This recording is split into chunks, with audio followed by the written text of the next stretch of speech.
ഇപ്പോൾ നമ്മൾ അമ്പലത്തിലും കാര്യം നടക്കുന്ന സപ്താഹമാണ്.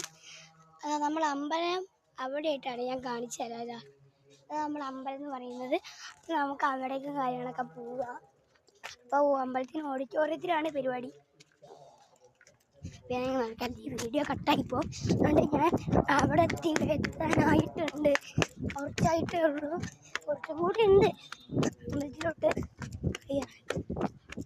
ഇത് കുറച്ച് ഇടവഴിയാണ് കേട്ടോ, നമ്മളെ റോഡ്. അതുകൊണ്ട് അതൊക്കെ പോകാൻ പറ്റും.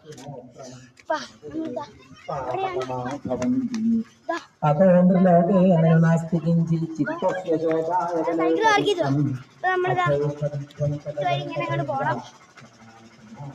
ഞങ്ങൾക്ക് വേഗമില്ല. ഇവിടെയാണ് സപ്താഹയജ്ഞേന കഥാമയേന കൃപാലുപലോകഹിതം വിചാര്യ